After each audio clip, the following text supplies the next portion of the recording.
All right, then we're good to go. Yeah, first of all, thank you all for coming to my session. Apparently it's in English. I hope you realize so much. If you have questions, just catch me after the session. I think probably we'll fill the 20 minutes I have. And also thanks to the organizers, my laptop charger broke this morning and I got another machine, and I'm very happy I don't do a live coding today.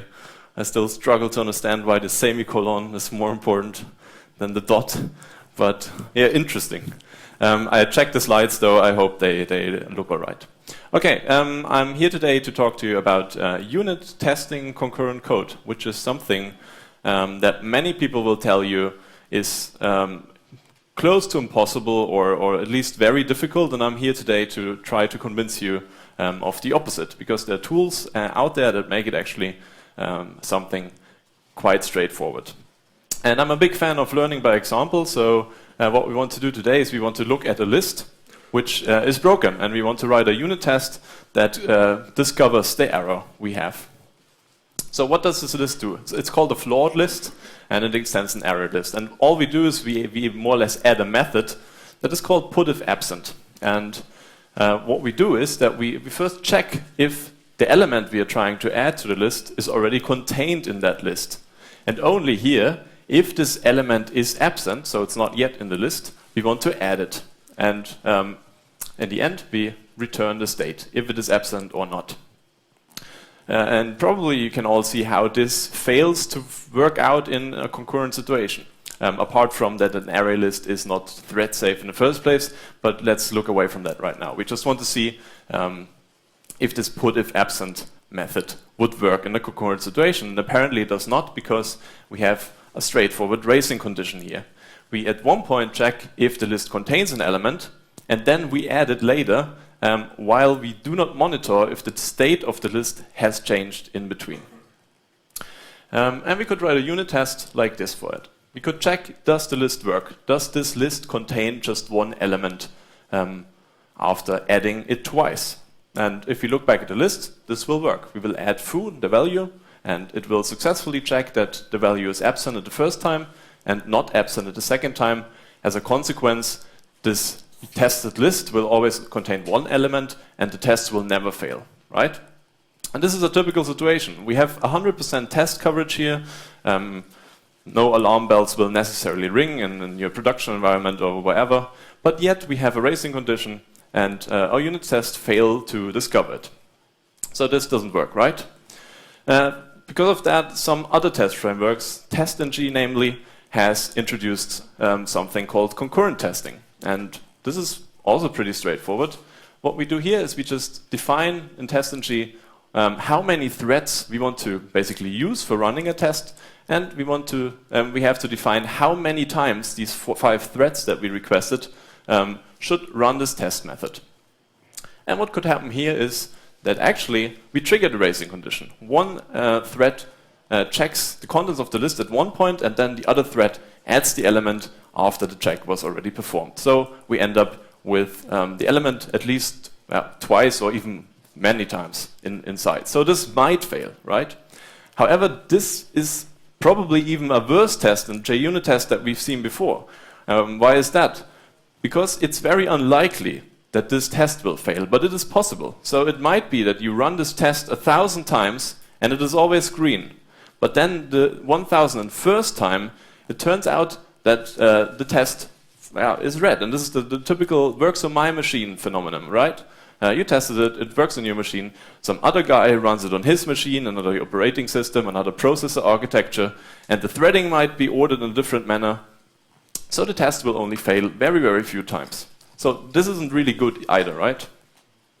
So how could we make a test that actually reproduces this problem, that this flawed list has a racing condition?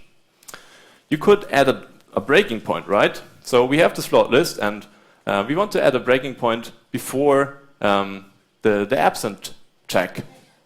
So before the list actually gets the element inside of it, we make sure that all thread already performed the check for the list containing this element that we want to add twice. And this works, right? We can just set the breakpoint and postpone all threads with the execution until all threads have conducted this check.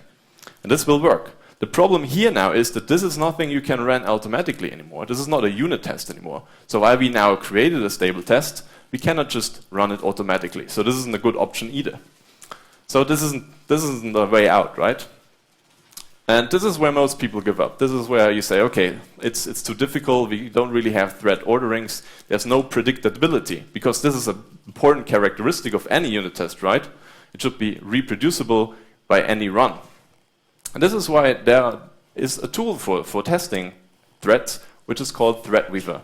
And what I want to do today, in this quickie, I want to introduce this framework, and I want to introduce you how it works. Because, as a matter of fact, I will show you later, it's important to understand how it works, to understand what it actually tests.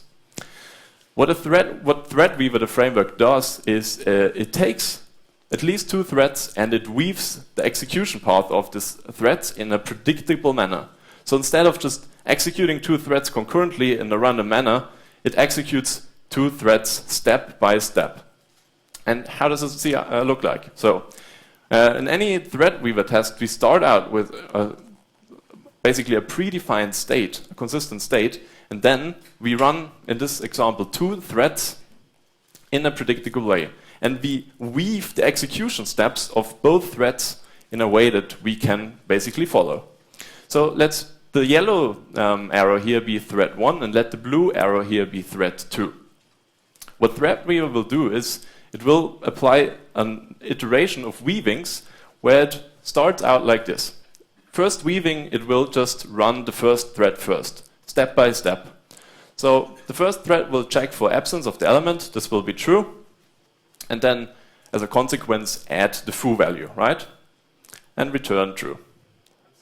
Yeah?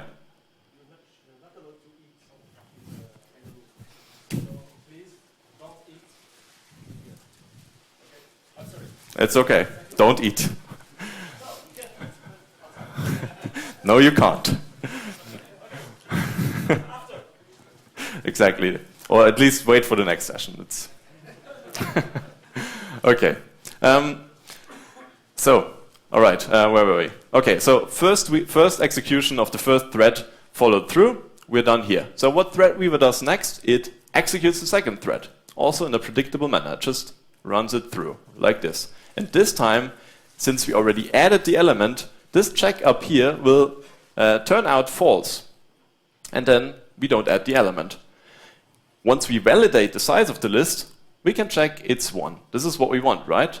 So far we didn't improve the situation. But that's not where ThreadWeaver ends. As I mentioned, that there are several iterations. So we start with a second weaving right after. And in the second weaving, ThreadWeaver will progress the second thread by just 1 line of code. It will just do this one. And now the second thread checked for the absence, and it's true, right? The element was not yet added because we didn't reach this stage here yet anywhere. After this first step, ThreadWeaver triggers the first thread to run through the method entirely.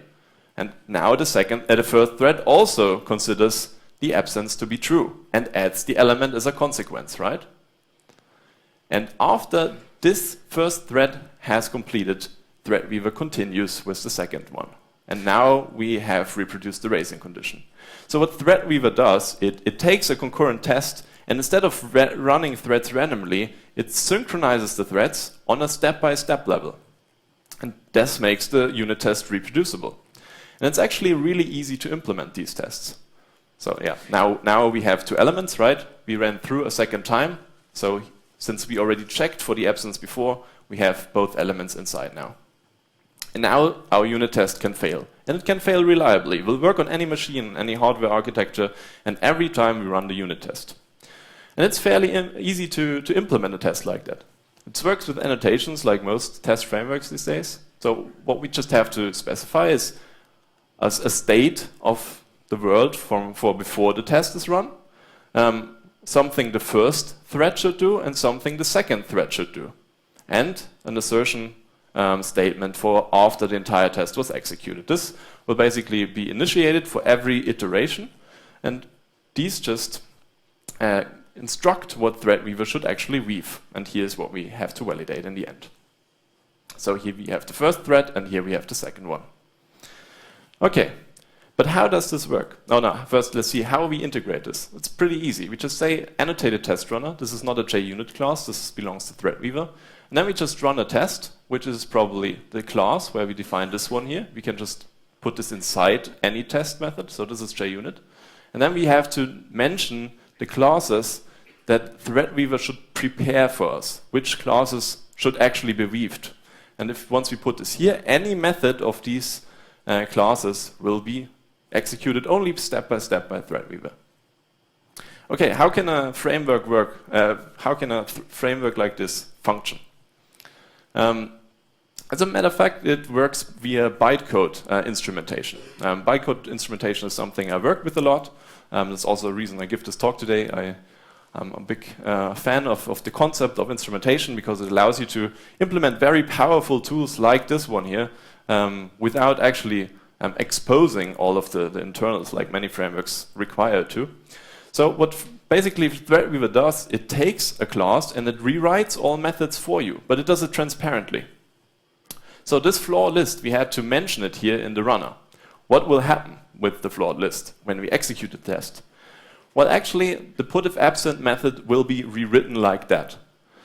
At any line of the method, we just add another method. And this method basically calls back to the framework and it asks the framework if it should suspend the thread. And it will then wait explicitly until the framework says, okay, now it's okay for you to run further. And instead of you having to basically enable something like that explicitly, Threadweaver will just go into your class, redefine it for the duration of the unit test to basically add all these methods here and make sure that the tests can work in the manner I described before. Okay, so added some color here. But what does this not test? And this is something, unfortunately, that is impossible to unit test simply because this is JVM specific, the Java memory model. Most of you probably heard of it. I would guess that very few people understand the Java memory model. It's simply because it's one of the most difficult parts of the Java language.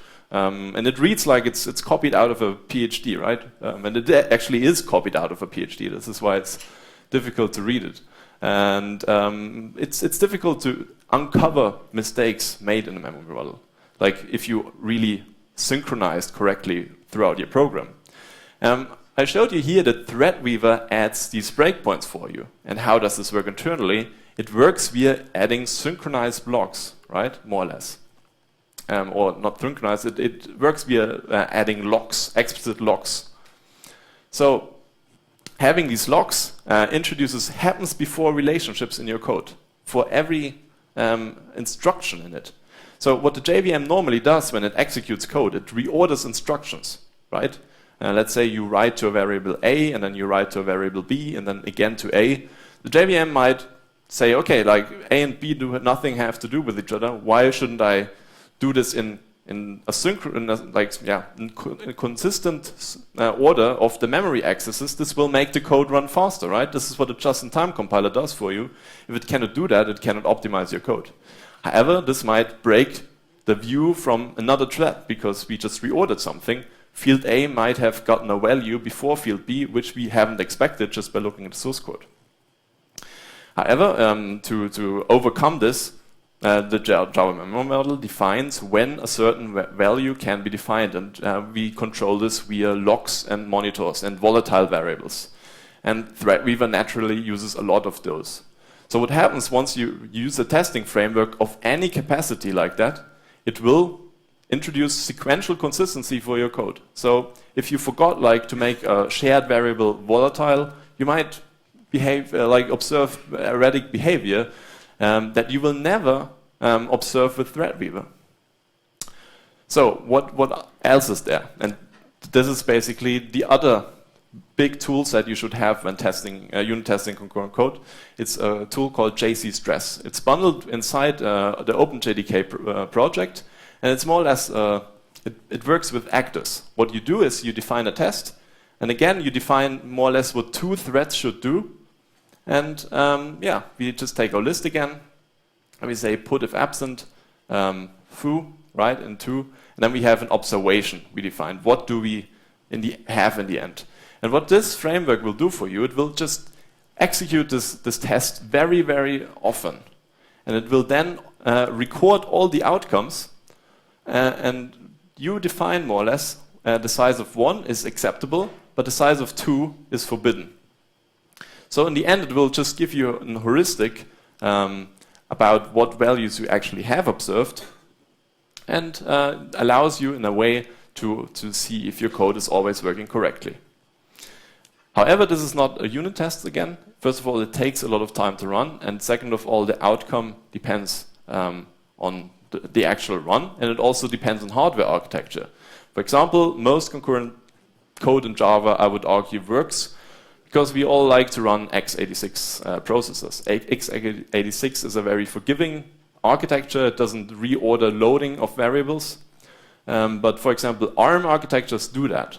So it gets more and more important to actually run tests in this scope also, especially if you, for example, phones like to use different architectures than PCs, because phones have to save energy and so forth. So your programs might not behave correctly on mobile phones, or Raspberry Pi, for example, uses ARM architecture. So yeah, these tests can be very important. But as I mentioned, those are architecture dependent, and they might vary from run to run. However, for the majority of concurrent problems, you can actually write unit tests using Threadweaver. But over that, you can use stress testing, which is also, I showed you the code on the slides, right? It's not so much code to write. It's pretty straightforward to implement. So write these tests. Don't be afraid of threads in a way. You might argue that actors, for example, are an easier approach to concurrency, but they are also very difficult to unit test. If you ever have written a larger scale actor application, you will know that. So yeah, use these tools, use them right. Thanks for coming to this quickie. My name is Raphael. I give a session at the last slot this day. I think it's at 20 to 6 about code generation and code instrumentation. I'm the author of a tool called ByteBuddy. If you're interested in code generation and instrumentation, find this tool. I argue it makes it really easy. And also, if you're interested in the Norwegian market, check out my employer, Bouvet.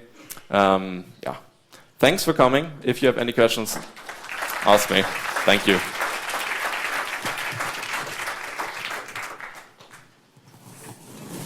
Oh, there's a session right after, so please stay.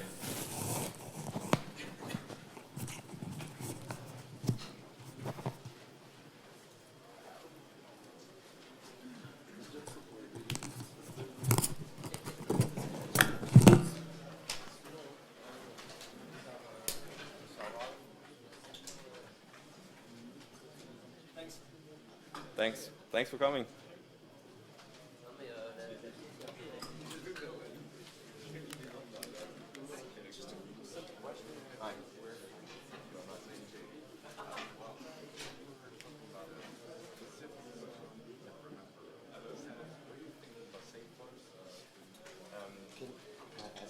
Sure, we can take it outside.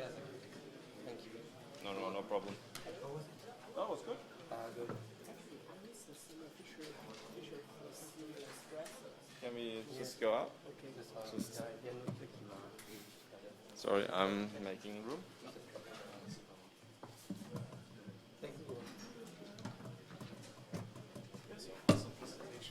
Thank you. I just stand outside.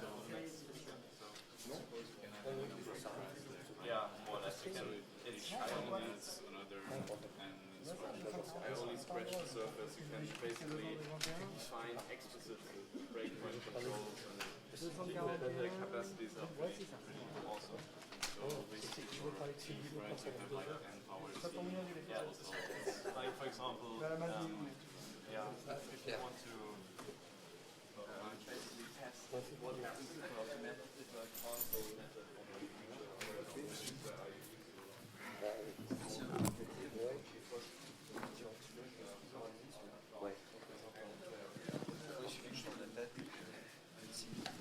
fait, il faut pas les éteindre.